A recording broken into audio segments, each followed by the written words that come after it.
She thought she'd wed a disabled millionaire, but the wedding held a surprise she never expected. Love can flip a life in a heartbeat. She walked into a deal thinking she'd marry a man who couldn't walk, but at the altar, a twist no one saw coming changed everything. "Hello, Miss Lily Evans?" Lily gripped her phone until her fingers ached, her pulse jumping. She stood in a narrow hospital hallway that smelled like strong bleach. Evening was creeping over the city, painting the sky a deep, bruised purple.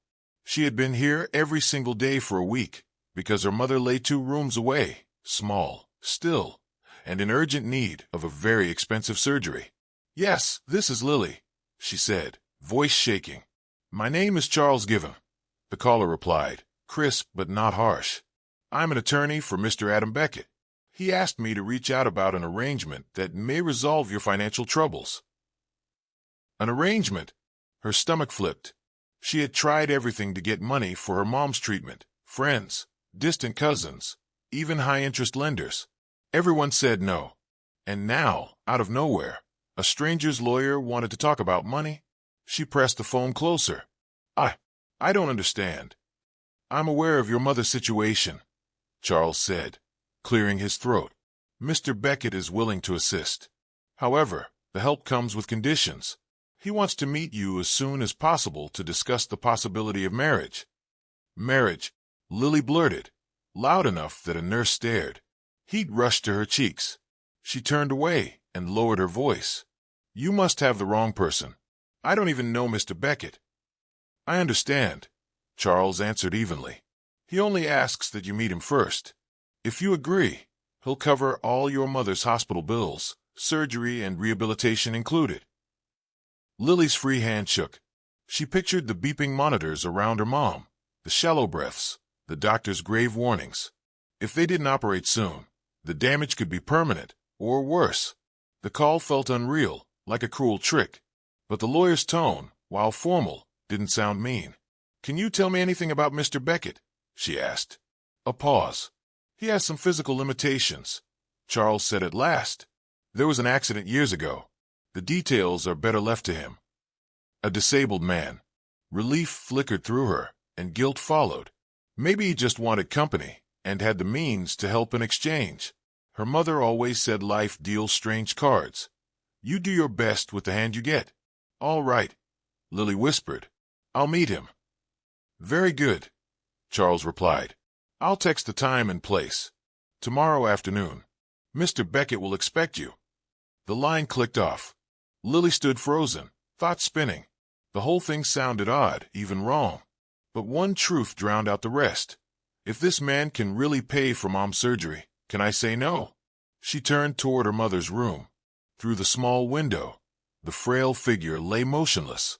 The doctors had said the procedure had to happen soon to avoid organ damage, or worse. Lily exhaled and slipped inside, brushing hair from her mother's damp forehead. Tears stung. "Hang on, Mom," she whispered. "I might have found us a miracle." That night, she tossed on the thin cot the hospital kept for overnight family. Fear and hope wrestled inside her. A marriage contract to a stranger? It sounded crazy, but each doubt buckled under the simple fact of her mom's need. The next day, Lily stepped into a quiet, upscale cafe in a polished part of town where people wore sharp clothes and expensive smiles. She had never been here before. One coffee cost more than a full meal. Her heart hammered as she scanned the room. A neat man with salt and pepper hair lifted a hand. Charles Given, the lawyer from the texted card. Next to him sat a man in a wheelchair. Adam Beckett. Adam's dark hair was combed back, his face lean, his eyes warm and watchful. His posture in the chair hinted at long use. A thin blanket covered his legs. As Lily approached, Charles stood. Adam extended a hand. "Miss Evans," he said softly, a slight tremor in his voice. "Thank you for coming." Lily swallowed her nerves and shook his hand. "Thank you for offering to help my mother. If that's still what this is." "It is," Adam said, then glanced at Charles. "Give us a moment." "Yes, sir." The lawyer moved to a nearby table. Adam folded his hands. "I won't pretend this isn't strange," he said, kind but direct. "I don't want to hurt you. I need a wife, at least on paper. to strengthen my standing in family matters. I'm prepared to pay whatever it takes to secure that arrangement." Lily tried to steady her breath. "Why marriage? Why that?" His gaze flickered with pain. "Because I can't trust the people around me. They're tied to the family company and will do my uncle's bidding. I need someone who has nothing to gain from our business, someone who truly needs help, but isn't greedy. I heard about your situation through a mutual contact. I thought we could help each other." Sympathy surprised her. How lonely must it be to hire a wife because you can't trust your own kin? Still, the weight of it pressed hard. "My mother's life is at stake," Lily said quietly. "I'll do anything to save her, but I'm not okay with lies.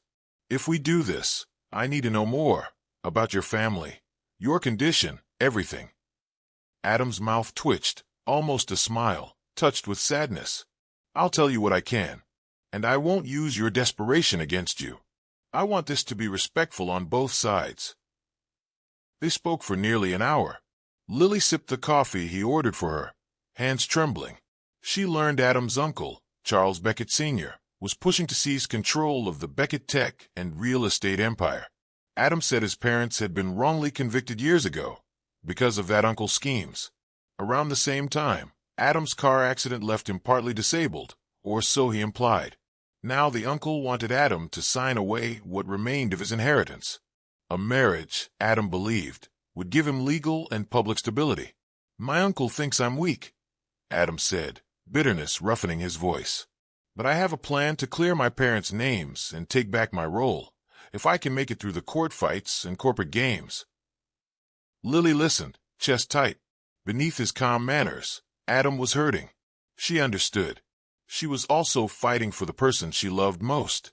He slid a folder from his jacket. "This is a draft marriage contract. If you agree, you'll receive enough to cover your mother's surgery and the aftercare. If at any point you feel unsafe or unhappy, you can walk away. No penalty." His sincerity surprised her. Her throat closed. She thought of the nurse shouting down the hall 2 nights ago, her mother's blood pressure crashing, doctors rushing her out. She had no time left.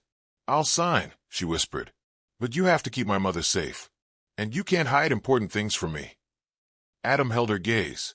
"I promise." The next morning, Lily signed. Her hand shook at first, but calm followed.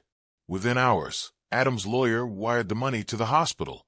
Lily didn't believe it until a confused administrator confirmed the funds were in full. Her mom went into emergency surgery that afternoon. Lily waited outside the operating room, biting her nails until they hurt. She prayed silently, over and over. Hours later, a doctor stepped out with a tired smile. The surgery went well. Her mother had a strong chance. Lily sobbed into her hands. "It's real," she choked. "Mom's going to be okay." 2 days later, Lily stood at the gates of Adam's mansion, dizzy at how fast life had spun. The iron gates swung open, revealing a long drive lined with clipped hedges. A stately stone house waited at the end, tall windows gleaming. She clutched her small suitcase. A housekeeper in a neat uniform greeted her with a polite nod. "Welcome, Miss Evans. Mr. Beckett is in the drawing room." Nerves twisted in Lily's stomach. She stepped into an airy foyer, marble floors, a sweeping staircase, handsome art on the walls. It felt like a different world. She followed into a bright sitting room. Adam sat by a window, his chair angled toward the garden. He turned when he heard them and nodded. "You made it," he said, gesturing to a plush chair. "How's your mom?" "She's stable," Lily answered, smiling for real. "Thank you for asking. The doctors say she'll need weeks or months of rehab, but she's alive. I can't thank you enough." Adam looked almost shy. "I'm glad," he murmured. He motioned around them. "I know this place can feel overwhelming. A suite upstairs is ready for you. Come and go as you like. I only ask that when my uncle visits, or at certain company events, we appear as a married couple." "I understand," Lily said, twisting a thread on her sweater. "I'll do my best." Strange as it all was, Adam had been kind in his quiet way. He got her mom into the best hospital, arranged a private nurse for recovery, and now offered Lily a safe home. That evening, Lily noticed a different side of him. He spent hours in his study with an older man named Marcus, an investigator, she guessed. She caught pieces of their talk, reopened the case, proved the evidence was fake. Later, she heard Adam's voice, tight with anger. My uncle used every trick. My parents should not be in prison, but no one dares to fight him. Her heart squeezed. She remembered his promise. He would free his parents. Respect grew where pity had been. Over the next few days, Lily adjusted to mansion life. She kept to simple clothes and sometimes cooked her own food, old habits. Mrs. Carter, the housekeeper, was surprised but let her be. Meanwhile, Adam balanced quiet battles, conference calls, piles of documents, therapy sessions in the home gym. Lily was politely told the gym was private. Even so, she found herself wanting to help. One evening, the usual caretaker wasn't around. Lily knocked on Adam's door and heard a low grunt. Inside, he struggled to shift from his chair to the bed, fumbling with the stiff neck brace he sometimes wore. "Let me help," she said softly. He started to protest, then stopped.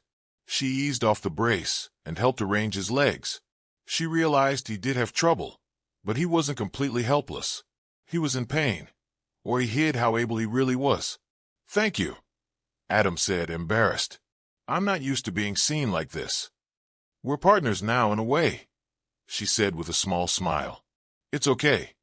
He studied her for a long moment, then looked down. "I appreciate it." A thin crack opened in the wall between them.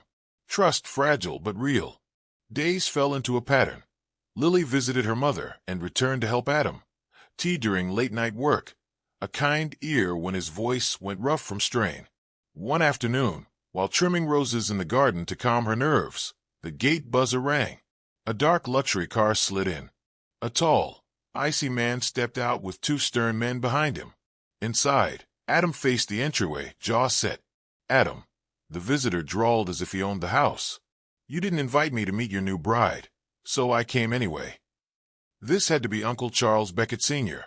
"I didn't know I needed your approval for private matters," Adam said flatly. Charles laughed and turned his sharp gaze on Lily. "So this is the girl. Shame I missed the ceremony." "It was private," Lily replied, steady. "We wanted it small." Charles smirked. He looked back at Adam. "The board doubts your ability to handle your duties.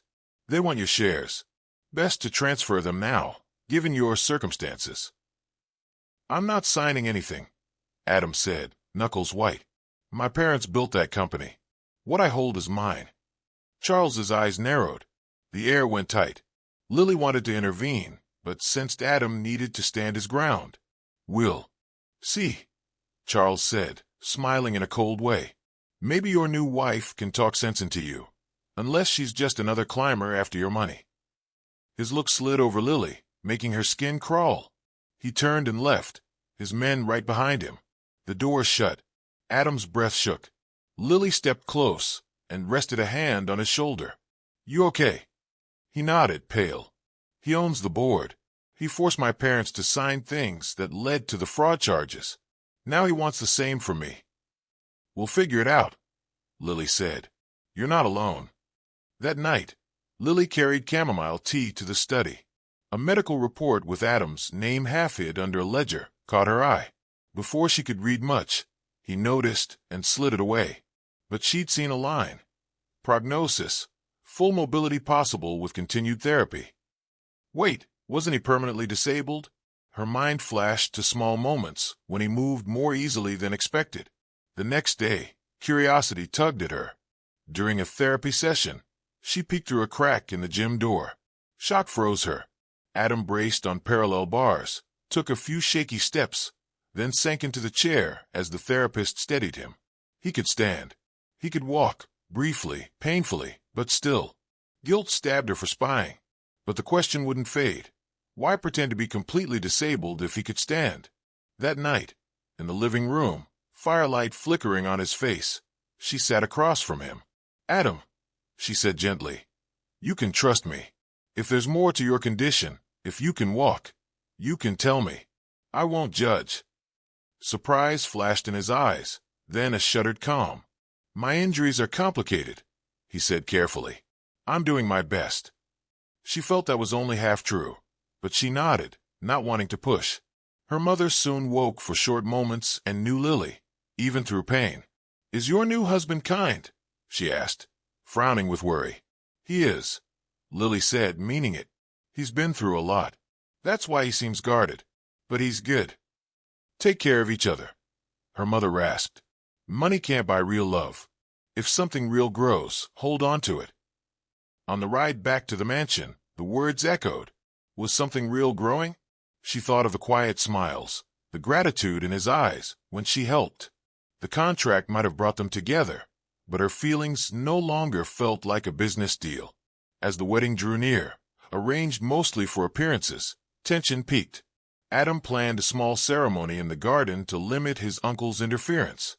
Charles Given handled the legal details.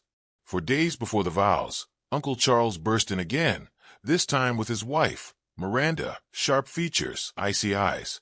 They glided in like owners. "We heard about the wedding," Miranda said in a poisonous tone. "So quick. Are you sure you want to tie yourself to a woman with such a background?"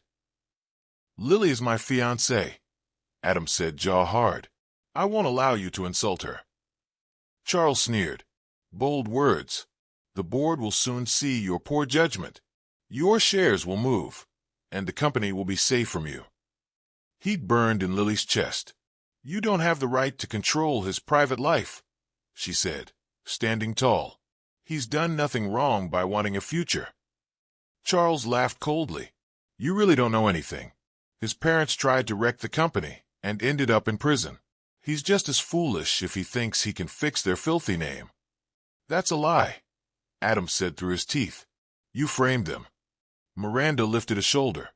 "We simply reported crimes. If a judge found them guilty, that's not our problem." Lily wanted to shout, but Adam squeezed her hand. "Leave," he said, voice low and fierce.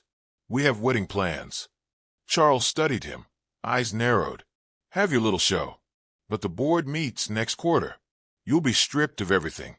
Your bride can crawl back to wherever she came from." They swept out, leaving thick silence behind.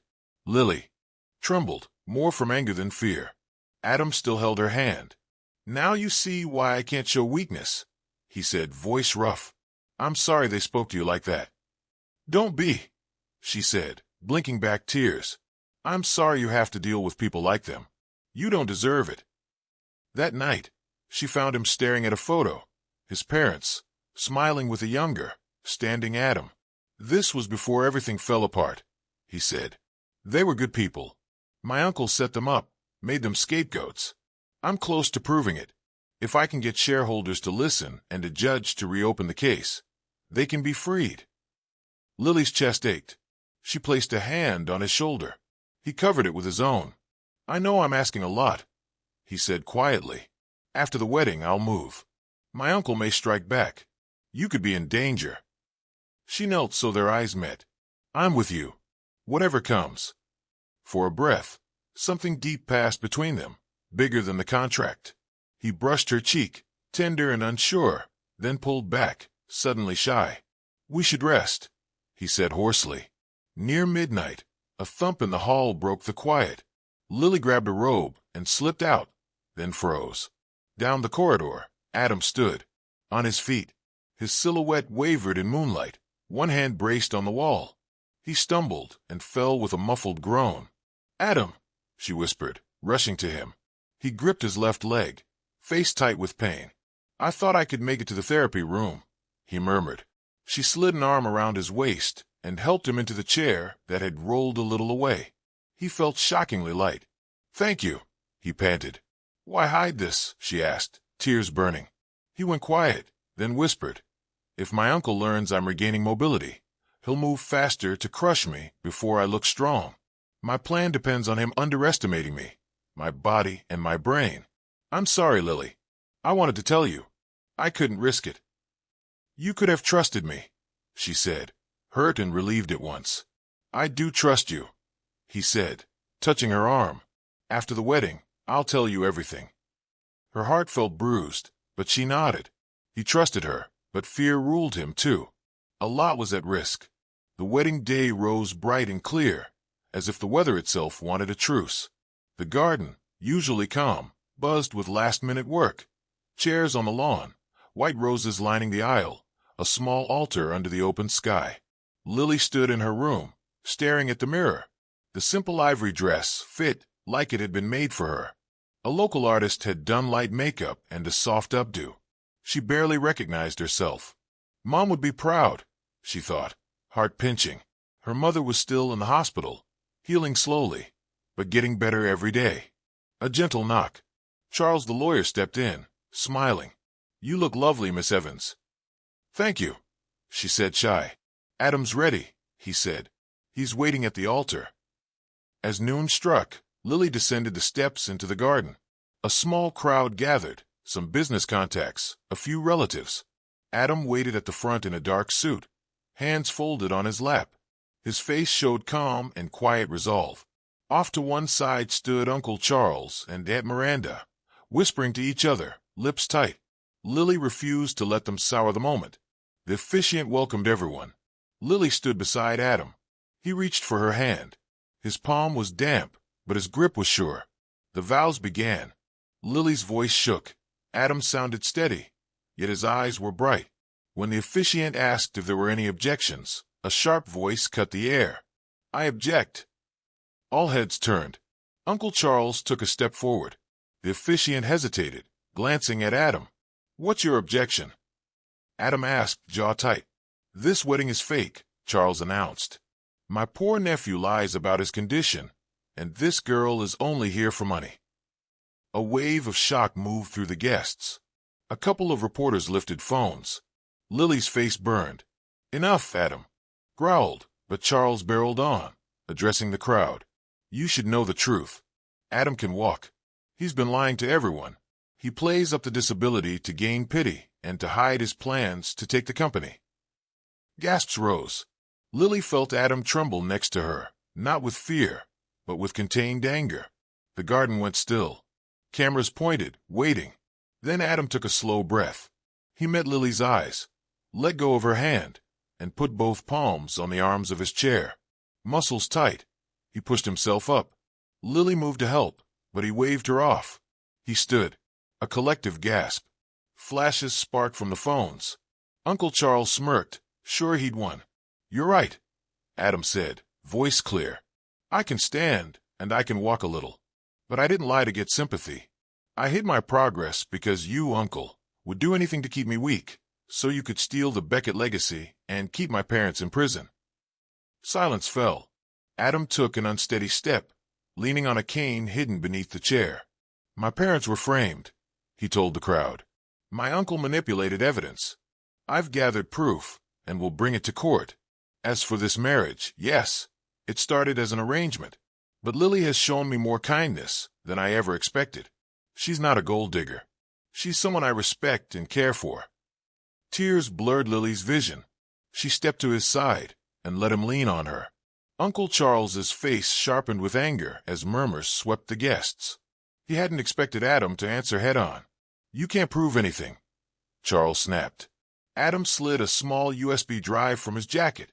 "I have documents, financial records, witness statements. All of it points to what you did." Miranda tugged at Charles's sleeve, panic peeking through. "We should go," she hissed. Charles glared at the cameras and faces. "You won't get away with this," he snarled at Adam. Then he stormed off, Miranda hurrying behind. The officiant cleared his throat. "Shall we continue?" Adam nodded, breath rough, leaning on Lily. He looked at her as if she were the only person there. "I do," he said softly. Lily's hand shook, but her voice was firm. "I do." They were pronounced husband and wife. Adam took a few careful steps and kissed her, a gentle, honest kiss that felt like a promise. Applause rose, unsure at first, then real. Lily's cheeks were wet when they parted. In the middle of chaos and threats, they had chosen each other, for real. The small reception that followed felt surprisingly warm. A few relatives and colleagues offered cautious congratulations. The press got their big moment. Lily and Adam, drained, slipped to a quiet corner. "I'm sorry for the drama," Adam murmured, resting on a bench, cane by his knee. "Don't be," Lily said, brushing back a curl. "I'm proud of you. You stood up, literally, and told the truth. No more secrets, okay?" "No more," he said, lifting her hand to his lips. "We have a long fight ahead. My uncle won't back down. But together, we can free my parents and restore what they built." A light breeze carried the scent of roses. Lily leaned on his shoulder and thought of her mother, stronger every day, and of her husband, determined to fix what was broken. From a desperate phone call in a hospital corridor to a risky wedding, they had crossed a long, hard road. They had started as strangers bound by need. Now they were partners. That evening, they sat in the study with Marcus. The investigator spread files across the desk, transaction logs, emails, dated memos, and sworn statements from former employees. "This is enough to request a review," Marcus said. "We'll need a judge willing to look again. We'll also need at least some shareholders to speak up." "How many?" Adam asked. "Enough to show the court there's a real dispute in governance," Marcus replied. "Your uncle's grip is tight, but cracks are showing after today." Lily watched Adam absorb the plan, his jaw firm. "What about risk to Lily?" he asked. "We'll increase security," Marcus said, discreetly. "We don't give your uncle an excuse to call you reckless." When Marcus left, Lily poured tea. "Do you regret standing up?" she asked. "No," Adam said at once. "It was time." He gave a tired smile. "Besides, you made me braver." She blushed and looked down at her hands. "You did that yourself." The next morning, Lily visited her mother, who smiled weakly when Lily showed a photo from the ceremony. "You look beautiful," her mother whispered, "and he looks at you like you're his safe place." Lily's throat tightened. "We're trying to be that for each other." Her mother squeezed her hand. "Hold on to good people." Back at the mansion, Mrs. Carter pulled Lily aside. "There were reporters at the gate. We didn't let them in." Her voice lowered. A black car idled down the street for a while. Lily thanked her and hurried to find Adam. He was in the study, rolling his chair aside to stand and practice short steps. He took 3, paused, then 2 more, then sat, sweat beading his brow. "You're pushing hard," she said, moving a glass of water to him. "I need to be ready," he replied. "For court, for the board, for everything." They set a rule that night, full honesty between them. No holding back about therapy progress, legal steps, or threats. Trust couldn't be halfway. In the days that followed, Adam met quietly with 2 sympathetic board members. One, a gray-haired woman named Evelyn, had known his parents. "I want to believe," Evelyn said, glancing over copies of the files. "But your uncle will spin this. He'll call you a bitter nephew and your wife a fake." "Then look at the numbers," Adam said calmly. "The transfers, the dates, the shell companies. They don't lie. Evelyn didn't promise anything, but she didn't refuse either." Meanwhile, Lily kept their daily life steady, meals, schedules, small touches of normal. When Adam's leg cramped, she brought a warm compress. When her own fear spiked, he listened and didn't dismiss it. At night, they talked about ordinary things, favorite books, childhood memories, something human to balance the storm. One late afternoon, as Lily returned from the hospital, a man stepped from the shadows near the gate. "Miss Evans," he called, too familiar. A comment. "Off the record." He shoved a phone toward her. "How much are you getting for this marriage? Are you the mastermind behind Adam's big reveal?" Mrs. Carter appeared like a shield. "Leave," she said. "Now."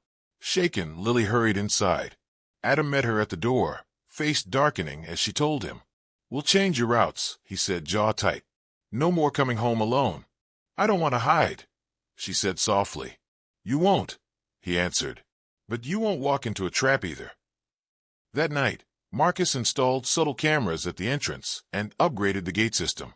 "If your uncle plans a stunt, we'll see it," he said.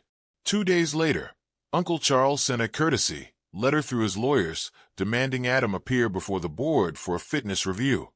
"They'll claim you're unstable," Marcus explained. "They'll say your recovery makes you impulsive."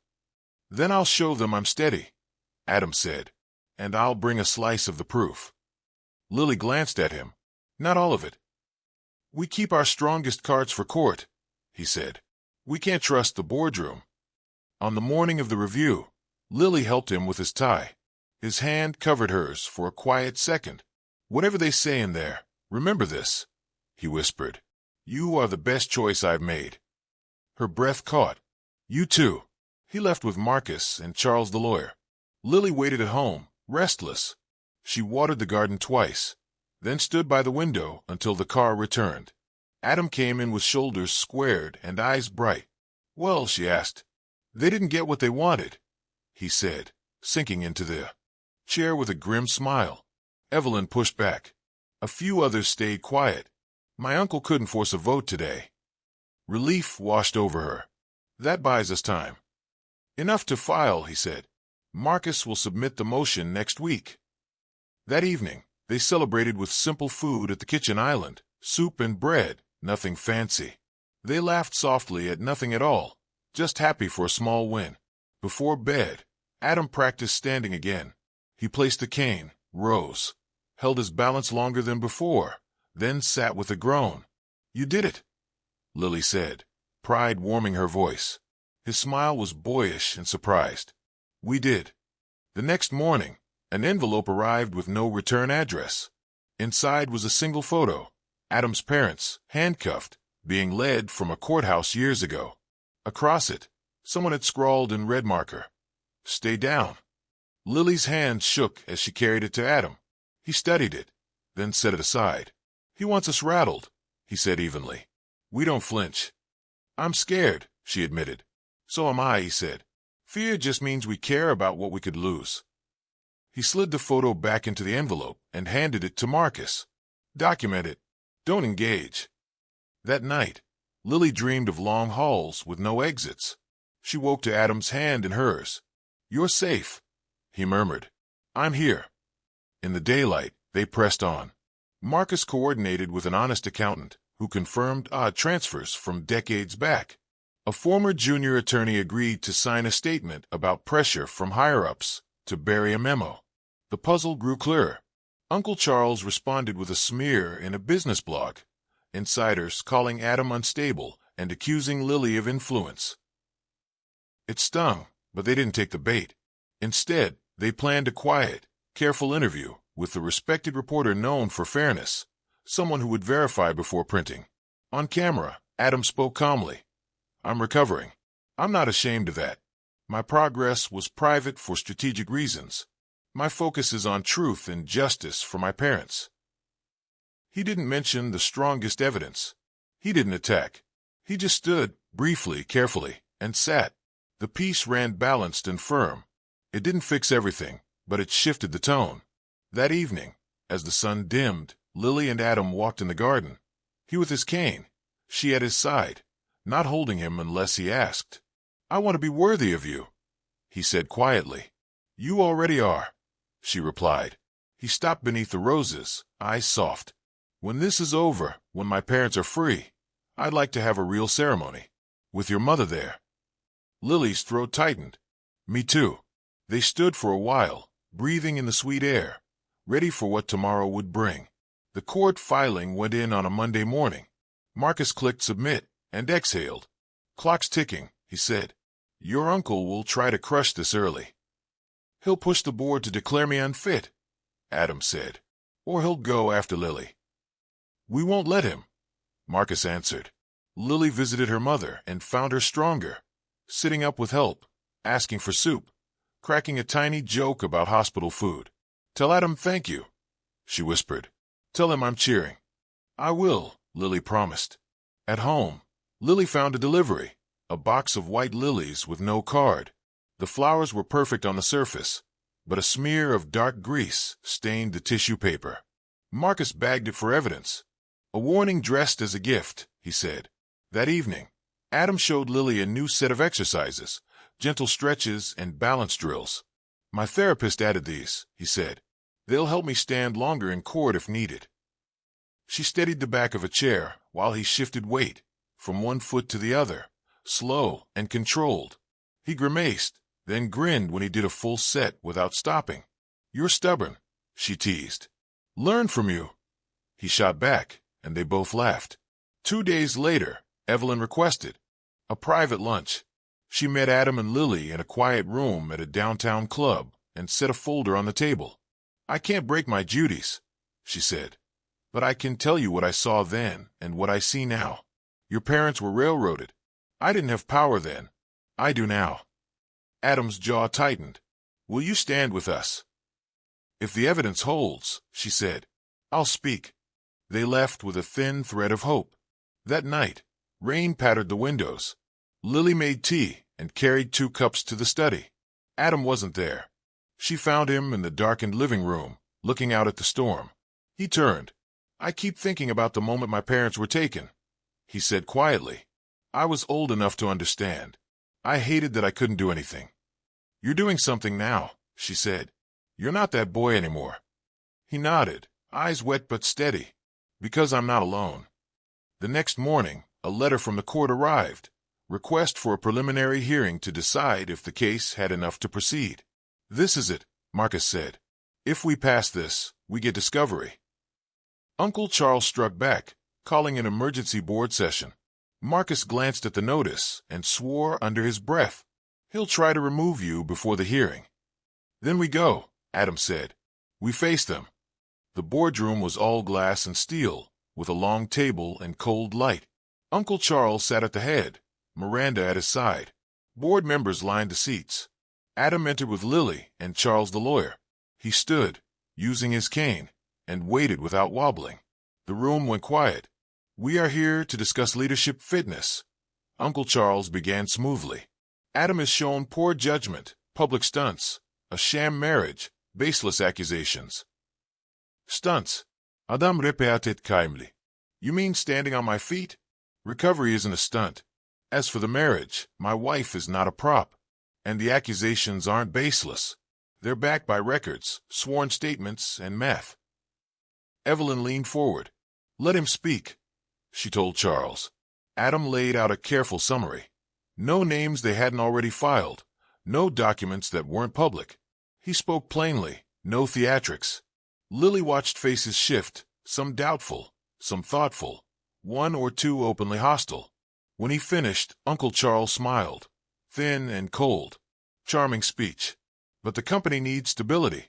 I move to suspend Adam pending an independent evaluation." Silence. Then Evelyn cleared her throat. "I move to table that until after the court's preliminary hearing. Firing or suspending a major stakeholder days before a judge reviews evidence would look suspicious." A murmur. Several heads nodded, unwilling to risk bad optics. A vote was called. The motion to suspend failed. Barely. Outside, Adam leaned against the wall and closed his eyes. Lily put a hand on his shoulder. "You did it." "We bought time," he said. "Now we use it." Back home, Marcus walked them through hearing prep. "No grandstanding," he warned. "Facts, dates, numbers. Let the paper tell the story." That night, Lily couldn't sleep. She wandered to the garden and found Adam already there, sitting beneath the roses, with a blanket over his knees. "I didn't mean to wake you," he said. "You didn't," she replied, sitting beside him. "I was thinking about the day we met." "In that cafe," he said, smiling at the memory. "You looked like you were ready to run." "I was," she laughed softly. "But you asked, not ordered. That mattered." He turned, serious now. "If I didn't need a wife for the plan, would I still have asked you to stay?" She didn't look away. "I think you would have asked a different question, and I think I would have said yes." He reached for her hand. They sat like that, quiet, until the night grew cool. The hearing day arrived like thunder. The courthouse felt larger than life, with tall ceilings and echoing hallways. Reporters waited outside, but security kept order. Inside, the judge listened with a face that gave nothing away. Marcus spoke first, careful and clean. Then Adam answered questions, steady, honest, not defensive. When Uncle Charles's lawyer prodded, Adam didn't snap. He simply returned to the numbers and dates. At one point, the judge asked, "Mr. Beckett, why did you keep your recovery private?" Adam met the judge's eyes. "Strategy, Your Honor. It was a mistake to hide it from my wife at first. I've corrected that. But I needed time to gather proof, without my uncle moving faster to box me out. It wasn't to mislead the court. The judge nodded and moved on. They left the courtroom drained. Decision reserved. They'd hear soon. In the days that followed, tension woven with small joys kept them steady. Lily's mother took a few steps with a walker. Adam improved his standing time. Mrs. Carter brought fresh bread and fussed over them both like a stern aunt. And every night, Lily and Adam shared one truth they hadn't admitted before, something small and real to stitch their lives together. On a bright afternoon, the ruling arrived. The court would proceed. Discovery granted. Lily covered her mouth, eyes filling. Adam sank into his chair and laughed once, shaky and relieved. "We're in." Marcus grinned. "Now we pull the thread until the whole thing comes apart." Uncle Charles responded with rage, a legal threat, a smear in a glossy magazine, and a quiet offer. Drop the case, sign away shares, and he'd help Lily's mother with a special fund. Lily crumpled the letter. "We're not for sale," she said. Adam's eyes sparked. "Not now. Not ever." They turned back to the work, slow, careful, relentless. A truth built on records and patience is harder to break than a lie built on fear. And together, step by step, they moved toward it.